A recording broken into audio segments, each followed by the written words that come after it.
Progress.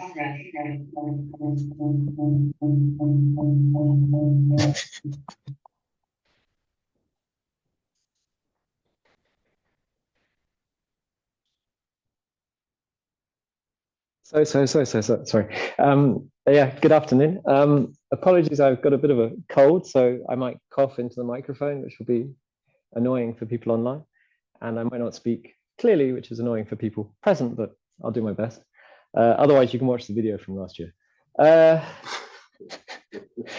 So there is supposed to be a Geant4 icon logo here, but it disappeared because Geant4 doesn't like Windows machines, I guess. That was my joke, sorry. Anyway, it is there on the online version.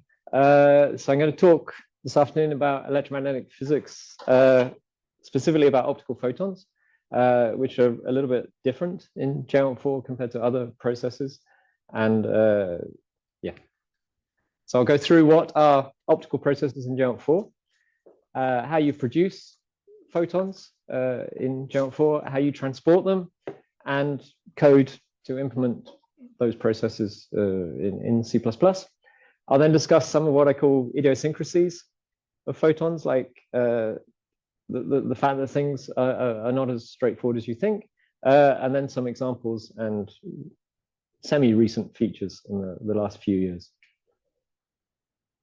First, I should say that I am also the documentation coordinator, so I will always push the documentation, but also if you have issues with the documentation, I'm happy to hear about that. Optical processes are mostly described in the application developers guide under physics processes. There's a link here in the PDF. And the processes that produce optical photons are Cerenkov radiation, scintillation, interaction, excitation, and transition radiation. The classes, for somewhat historical reasons, are listed under, in the source code, are listed under /processes electromagnetic X-rays, because the distinction between photons and X-rays is not concrete in Geant4, and that's basically where they ended up. Also, a word of warning. I don't know why the bottom of the slides disappeared, but anyway, energy is not conserved in Cerenkov and scintillation in Geant4, and that is in a sense that it double counts. So it produces the optical photons and it gives you the energy deposit in the volume, which means that if you then use the energy of the photon as part of your energy calculation, you would get twice the energy, essentially, assuming the optical photon didn't die at some point. And the reason for this is because when you're doing Monte Carlo simulations, you want to have the Monte Carlo truth. You want to know what was deposited in an absolute sense, and you also want to have an observable because you're making a detector simulation. So, so you have the photon hit registered, which also carries energy because it has a spectrum or a wavelength. So in that sense, it's a double counting. The other point to note is that some of this code is quite, should we say, archaic. So strings are used a lot in the material property descriptions, things like refractive index, absorption length, whatever, with abbreviations. So beware of that. But since the last few years, checking is at least introduced so that the code will not compile if you make a mistake, a typo, whereas previously it just did nothing. So in that sense, it's improved, but just be aware that you have to use a sort of dictionary approach to how you set up the properties. So optical photons in Geant4 are treated basically exactly the same as any other particle in Geant4, which means that they have discrete steps. It's randomized Monte Carlo in terms of generation, transportation, and interaction. And physics processes are applied exactly the same as with any other particle. What is different is that secondary processes, it is a secondary process, sorry, so you do not create optical photons as in a primary interaction. It's created after an energy deposit. So therefore, the energy deposit and the photon creation are recorded. Also, as in nature, boundary processes are very significant. And also, you have something which is somewhat unique in Geant4, is that you can apply a property to the skin of a surface, which can cross different different boundaries, different volumes, sorry. So normally the shared volume between a daughter and a mother, or an interface is split when the interface changes for one of those volumes. In the case of a skin surface, it becomes a property of the actual volume which you're talking about, the logical volume. So that's a little bit different. The other issue or the other feature is the fact that because you are generating discrete photons in full Monte Carlo, it can be quite heavy from a computational point of view, because typically when ionizing particle produces photons, scintillation photons, it produces tens of thousands of photons for 1 MeV of deposit. So you have a sort of multiplicative increase in the CPU load as a consequence of all these optical photons. Other optical photon packages do something more clever in the sense of using group transformation or transportation, sorry, or not looking at discrete Monte Carlo processes, but this is how it's done in Geant4. So what is a photon in Geant4? It's something which has its wavelength much greater than the atomic spacing. It's treated as waves, even though it's quantized in the sense that they are individual photons. Polarization also plays a role.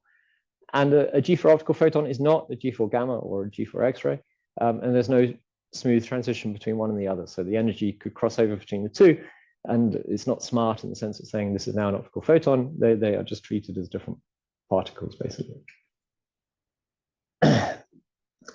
The scintillation process for creating photons, the number of photons is created basically proportional to the energy lost during a step, unless you introduce something like a Birks constant of the material, which reduces or gives you a different number per energy deposit according to the energy or the linear energy transfer of the particle. You define the emission spectrum for the scintillation as defined by the user, and it's essentially given random polarization by definition. It's also isotropic emission, so it's uniform along the step in all directions. And you define an emission time, which can be 1, 2, or 3 decay components, which allows for fast or slow different decay mechanisms in the material, as happens in real scintillators. So to define the scintillation process, you have initially a scintillation yield, which is the light yield per unit of energy. And when the scintillation process occurs, the primary track is suspended, and then the scintillation photons are tracked first. You can change this order so that it happens in a different way. I mean, the reason for this is to reduce the how many particles are on the stack, essentially, because otherwise all the photons will be on the stack until the end of the primary particle finished its track. And so to prevent that, optical or scintillation photons are tracked first. This reduces the memory overhead, but of course, nowadays, that's probably not so such a hindrance, but that is basically how it happens. Doesn't change so much. You can also change the yield depending on the particle type, whether you have a heavily ionizing alpha particle or an electron or a nucleus, or etc. So you can define the yield according to the particle type. And then also the number of photons which are produced per unit of energy deposit are randomized or Poisson fluctuation, but you can also change that according to the resolution scale, which is essentially the Fano factor, and that can be less than 1 if you have correlated production of photons, so the fluctuation is not Poisson, or for some reason it could also be greater than 1, but that's can be defined by the resolution scale. For the transport of optical photons, the bulk processes can be Rayleigh scattering, Mie scattering, or bulk absorption. And then if you meet a boundary and you have an optical definition on that boundary, then you could have reflection, refraction, or absorption. These processes, as they're not the generation, so they're not part of the electromagnetic, they're part of the transportation, so it's processes / optical in the source code. So the bulk processes would be something like bulk absorption, and this is kind of typical. It's an absorption length, and if you you sample that distance, and if you and then you kill photons according to that length as defined by you. You have Rayleigh scattering, where the cross section is proportional to 1 plus cosine squared theta of the angle between the for the photon polarization, and this is also defined by the user. And then you can also have me scattering as well if the if the wavelength of the optical photons is similar to the atomic space. For boundary processes, you can define it as dielectric, which then depends on all the processes depend on the photon's wavelength. In the case of dielectric, it's also the angle of incidence, the polarization, and the refractive index on both sides of the boundary, essentially Snell's law. So here you could have reflection, refraction, or total internal reflection in the case of for things like scintillating fibers or wavelength shifting fibers or whatever. You can also have a dielectric metal defined, and that would be that can, if you have a polished surface, it can give you a reflection like a mirror, or it could be it give you absorption if it's a rough surface, or has an absorption component as well because it's not perfect. For the optical surfaces, they are attached to the logical volumes. So here you have the tree of defining geometry in Geant4 essentially. And here you have a logical skin surface or a logical border surface, which can be attached to logical volumes. In the case of the skin surface, it's a property of just one logical volume. It's an intrinsic of that volume. In the case of a logical border surface, you need an A and a B surface because it's an interface going from A to B. So you have to define two logical volumes. This is described more in the documentation, more clearly, for sure. So as I said, there are two methods to describe a surface: a skin surface, which is useful if you've got multiple physical volumes, if you've got a scintillating crystal sitting inside a bath or something, which is also partially above has gas above it, or multiple interfaces across that volume. And so you can define the properties for internal reflection or something like that as a skin surface. Or you can have a border surface where you have a pair of physical or logical volumes, and you define in passing from A to B. The disadvantage is that you have to define a boundary at every instance of two volumes which are next to each other. So if you have multiple volumes on the outside of a volume, then you have to have multiple definitions of that border surface. So it can get complicated. For the boundary processes, you have the surface finish, which can be polished like a typical mirror, or it could be ground like a diffuse reflector, where you have microfacets that have some angular distribution according to the normal of if it was a flat surface. And then there are two models which come back sort of historically. There's Glissor, which is a very old model from the 80s, and Unified, which is still an old model, but slightly more complicated and newer, called Unified. And in the case of the first model, you can only have polished and ground, whereas Unified allows you to have more parameters to tune things. So if you have a dielectric metal surface, here things are a little bit more special because you could have a specular reflector, a mirror-like reflector, or you could have something like a photocathode for or a diode for the optical detector interface. And so here you can apply an efficiency which is somehow equivalent to the true quantum efficiency, or the conversion of the photon to a photoelectron.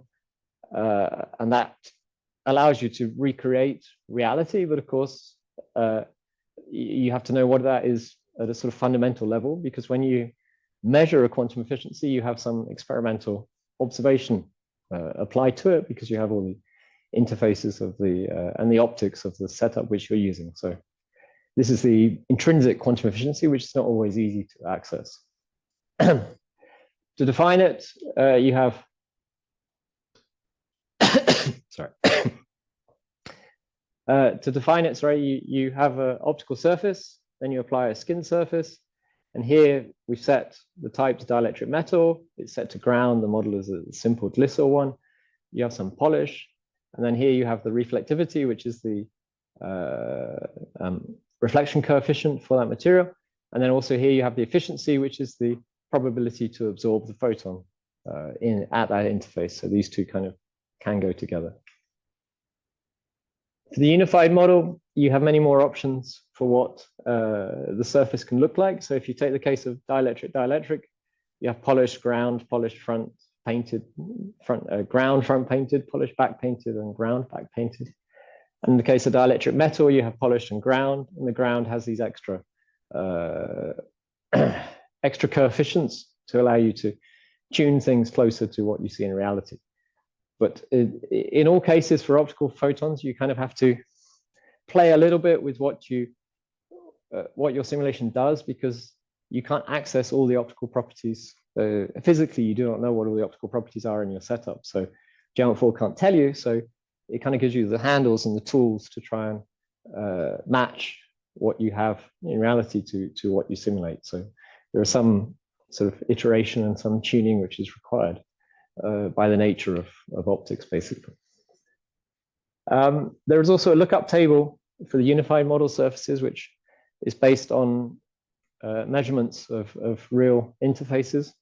For example, if you have a mirror going to air or glue or Tyvek or other common materials which are used in scintillating detectors or other optical detectors. It's a lookup table, which means it's much more accurate because it's based on finely measured data, but it is restrictive because unless you have materials which fit within these lists, then you can't use it. So if you have something which is using an ESR film on a LISO or something, then you could use it and it would give you more accurate results. If you don't have that, then you have to go back to the other ways to do things. To use it, you essentially define it as a dielectric lookup table. There's an underscore here, which is real, has to be there. And then you set the model to the lookup table and you define the finish according to these options, which are listed in the documentation and in the code. As I say, this is more precise. You can choose from a list of available surface finishes. And if it matches to what you have, then it will give you something which is more accurate. And as I say, the underscores are essentially real. There's some other models, like, for example, you could have a rough surface, and there's also this. This is the Davis extension of the lookup table, but it's the same approach. To use those data, you have to download another data set, which is this real surface data, which you get in the Geant4 distribution. And it has this parameterization. And also another thing I particularly find is if you are doing precise electromagnetic physics, then of course you do need the low energy extension as well. So you typically need the low energy data set as well. Although it's not necessary for the optical processes, but it is necessary to give you a higher accuracy as you required, because you are working at lower energies at the keV scale with optical photons. So to define optical processes and optical detectors in Geant4, first you define a material. In this case is lanthanum and bromide. Typical formulation, you have a density and material with elements added. Then you have to give it optical properties, and here it gets more special in a sense. So here you have an array of photon energies, which is taken as a histogram with flat limits. So it's 0 if you're below 1 eV and 0 if you're above 7 eV. And in this case, it's just one bin, so it's 1 to 7. The bins are also discrete in the sense that it looks like a skyscraper when it doesn't do spline interpolation, for example. So first you define photon energy, then you define refractive index. These two should match in the sense that the histogram, you're defining the individual axes of the histogram. So the photon energy bins obviously have to correspond to the refractive index bins. Then you have absorption length, again, which is defined. And then you create a material properties table. This can be whatever you want it to be as a name, essentially. And then you add those properties to the table. So here you're adding refractive index, which has to be this R index in capitals. You have the photon energy array, you have the refractive index, and then you have the number of entries. It's a little bit dumb in the sense that you have to define an array for energy and an array for refractive index, and then tell it how many entries there are in the array, which but that's how it is essentially. For the absorption length, it's also this abbreviation of abs length, which is then added, and then to add a scintillation property, for example, here you have a scintillation energy, which is at a reduced wavelength compared to the properties, optical properties you defined. And you also have a fast component also defined there, which is just 1 in this case. So you add a scintillation component. This can be 1, 2, or 3, depending on how many components you have. You have a yield, which is the number of photons per energy unit. You have a resolution scale, which in this case is just set to 1, so Poisson statistics. You have a scintillation time constant and a yield. So it's a very simple approach, and that's the bit which is important. And then you have to add those optical properties to a volume. So you add the material to a volume. So here you define a crystal with solid, you have logical of the crystal, you position it and placement. And then you define the optical boundaries for the transportation of photons in that volume. So here you have an optical surface defined. You set its type, so in this case, dielectric metal. You set the model, which is the gliss polished. And then you have these 2 volumes because this is a border surface. So you're going from A to B. So this will define what happens when optical photons travel from the crystal to the reflector. It doesn't define what happens in the opposite direction. So you have to define that separately. And here you have the last is the argument, which is this optical surface is defined before. And then lastly, you have to add the physics process. Otherwise, the photons will not be produced and they won't be transported otherwise either. So here you can create it. You create optical physics, sorry, in the modular sense, and then you register it to your physics list. And you can also add parameters. For example, here you set track secondaries first to true. This is true by default anyway, but you could set this to false if you want to stick all the photons on the stack and simulate them later. Sorry. You can also extend a reference physics list. So if you're not just building your own modular physics list, but using a reference physics list, you can then add the optical photons to that list. So in this case, you've got FTFB Bettini, just like random choice. I chose more precise electromagnetic physics. And then you again define the optical physics module and register it to your physics list. And then you can also set properties. For example, if you have wavelength shifting, you can have a time profile, or you could change the number of photons per step for the Cerenkov process, or the threshold for the Cerenkov, etc.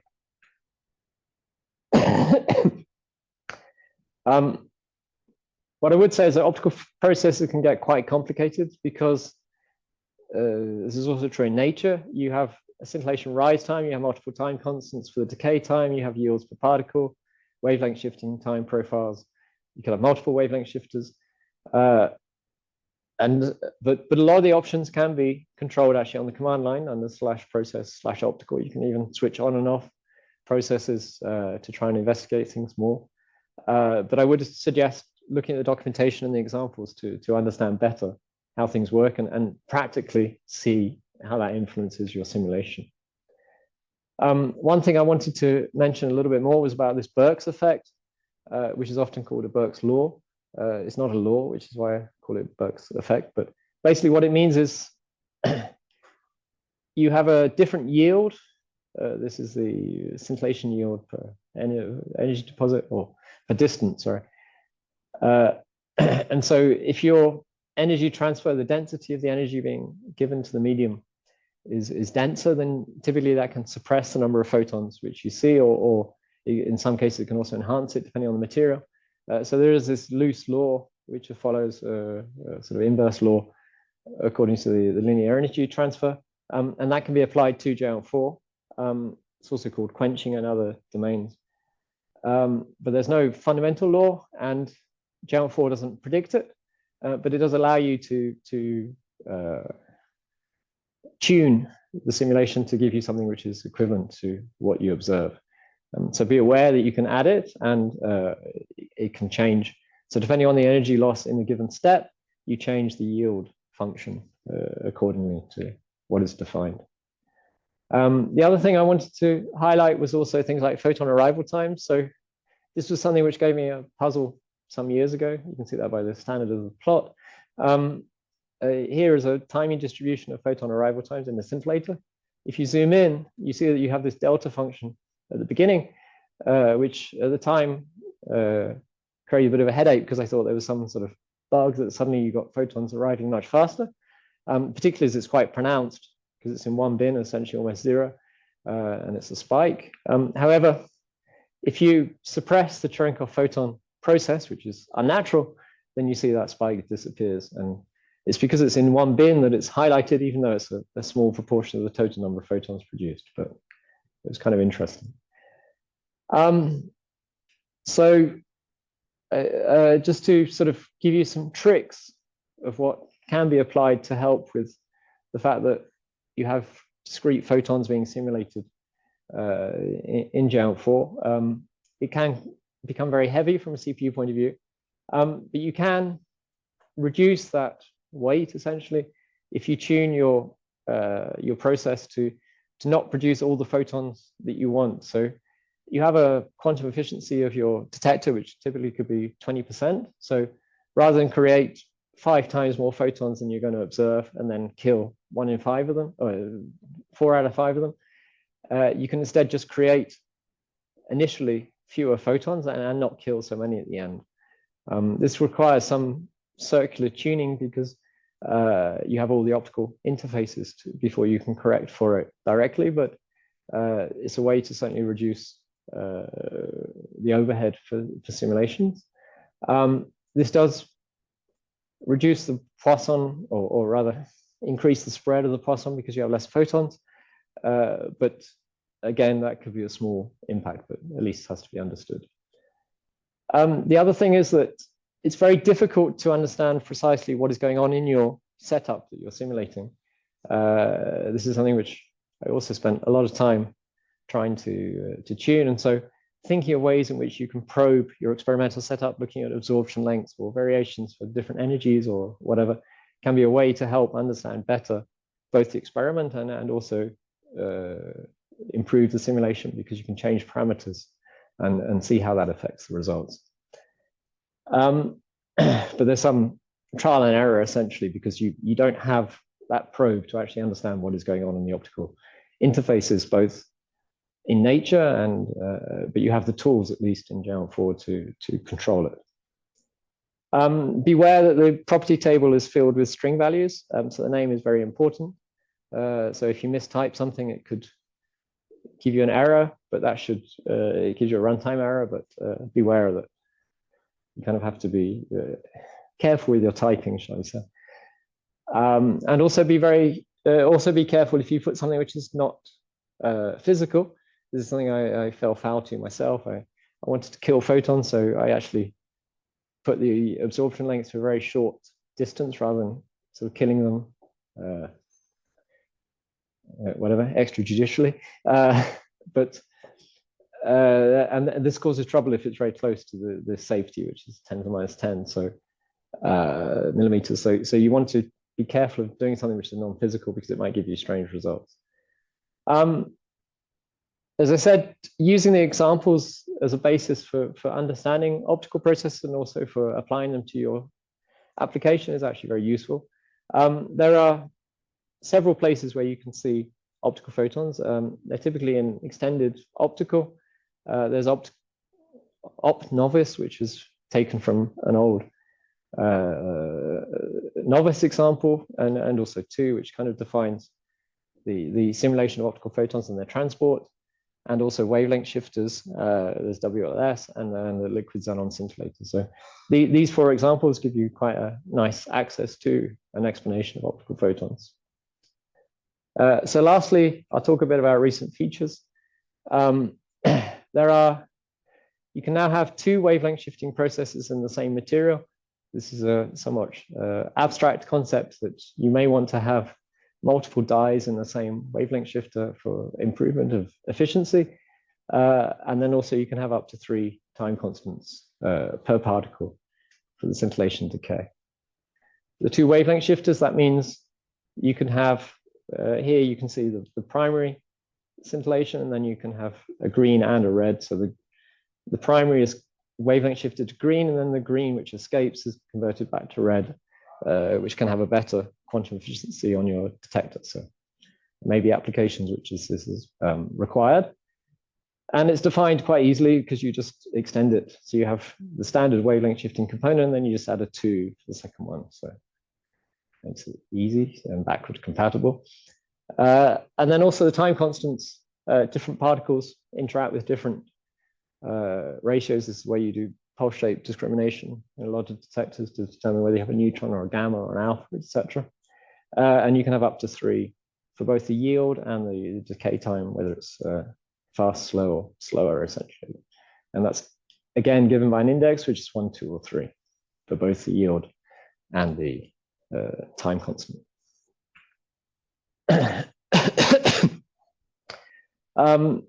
Since the last couple of years, there's been some improvement to the interfaces, the way you define material properties. And you can also have predefined optical materials, but there aren't very many in Geant4, but at least there are a few. And it's also easier to create new property names. So you can have this G4EM parameters allows you to define optical parameters in the physics list much simpler.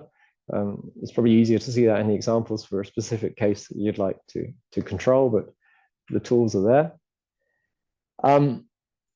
Now, in the example I gave, I had a C array, which is kind of an annoying way to build things. Vectors would also be much better, and those can now be used interchangeably. So here you can define a vector, and you don't have to worry about being in bounds, because it will tell you when you compile the code. So that's a useful improvement.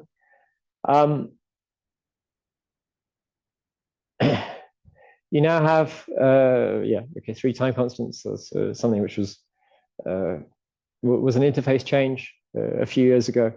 Before they defined as fast or slow, and now they're just 1, 2, or 3, but that's standard. Predefined optical material properties. The idea here was to try and introduce a dictionary of materials which are commonly used. At the moment, we only have air, water, PMMA, and fused silica. Of course, contributions are welcome to extend this list, but it allows you to have optical properties predefined without having to define them yourself for those materials, at least. And you can also, sorry, there was also this checking so that you don't have so you have a runtime error if you mistype something. It's called the RIDNEX problem, because instead of writing R index, you type RAD next, just as an example. And so now it will give a runtime error. However, sometimes you do want to create your own optical, your own property to the material table for a customization of whatever the process of photomultiplier tube. You might be simulating the insides of the photomultiplier tube, and you need extra properties. And so you can create your own properties, but you need a flag at the end which says that it's true. Whereas before, by default, if you wrote something which was not, if you wrote something here which was not already in the list of properties, then it would just create a new one. So this is a significant improvement, even though quite simple. There were a few common questions of what happens with optical photons. Is a track always waiting to stack an optical photons to the main stack? Is an option flag to change the logic? And how would you enable and disable it? So each step creates photons. The track is suspended, the photons are then tracked first. You can change this behavior both in the command line. You can change it /process optical Cerenkov for example, set track and secondaries first, or you can change it in C++. And by default, it's true. It's described better. And also the memory. If you do switch it off, then of course the memory could fill up if you have millions and millions of photons being produced per step or per particle. You can also activate and deactivate processes individually. This is somewhat artificial, but allows you to have some control to see whether things are impacting your simulation. And that again can be done in the command line or in C++. Why you might want to do this, of course, that you might want to have access to the Monte Carlo truth inside a container, which means that you don't want to suspend it and track the secondaries first. So, for example, there are use cases where this would be useful. A couple of years ago, thin optical coatings were introduced in Geant4. Here, I would look at the example in the documentation because it's quite a specific case where you have photons essentially which are getting transmitted through a very thin layer, even though it's a dielectric absorber or reflector. So it's to do with the wave mechanics, essentially, what's going on. There's also something which is called optics, which is probably getting a little bit close to deprecation at the moment, which is using NVIDIA GPU code to try and to simulate, essentially doing a GPU for what it should be, which is simulating optical or simulating visual photons. But the problem there is that you have somewhat limited geometry which you can apply, but if you can use it, of course, that could be a significant enhancement, improvement to your simulation times. So in summary, optical processes can be quite complicated. You might have a feel from that, from what I was just talking. Geant4 gives you a number of options to simulate photons, both their production and their transportation. The way in which it's done, because they're discrete and fully Monte Carlo randomized, it can be quite CPU intensive. You have lots and lots of steps. The steps are not necessarily smart to exactly the next boundary, so it can take some effort, some computational effort. The parameters, you have a lot of handles to access parameters. They're not necessarily known physically, so it's kind of some game you have to play to try and simulate things accurately. So you have to tune the setup as you have to try and match what you have experimentally. But certainly you have those handles to try and control things. And hopefully that gives you the tools that you need for your simulation. Thank you.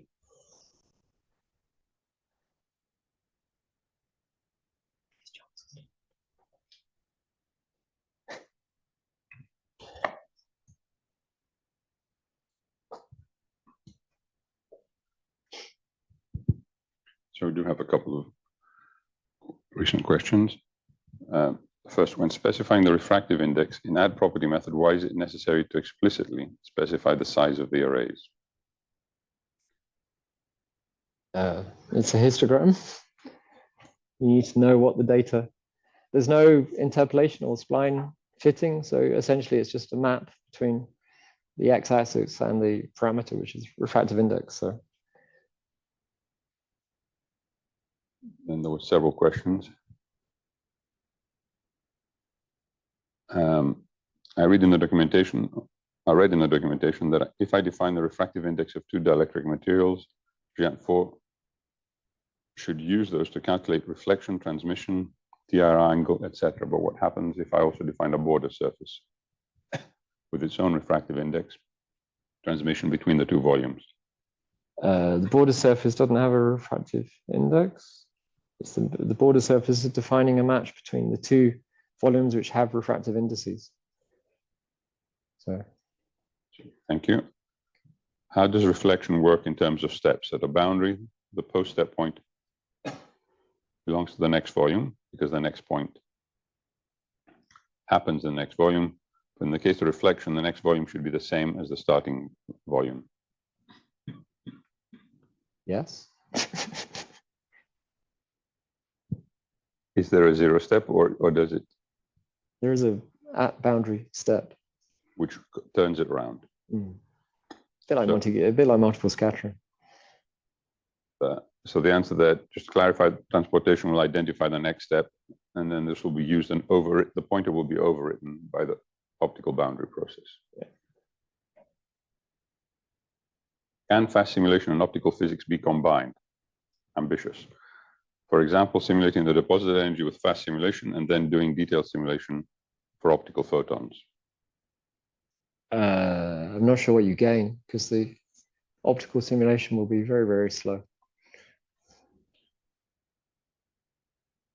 So even if you were to use some accelerated way of doing the optical simulation, there would not be very much to gain. I don't think so, but of course, depends on the specifics. But there's some orders of magnitude increased for the optical photon simulation. So using the fast simulation for the production would probably not help you very much. But, okay, there was another question.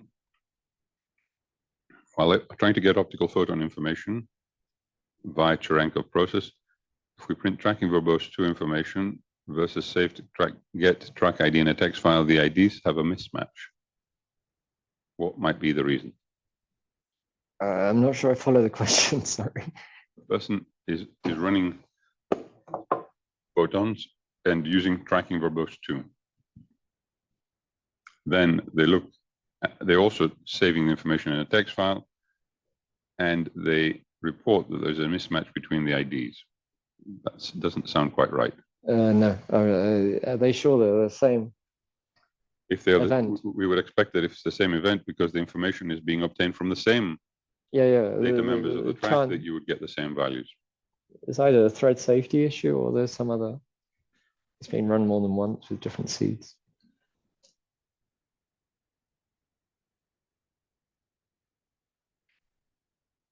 Okay.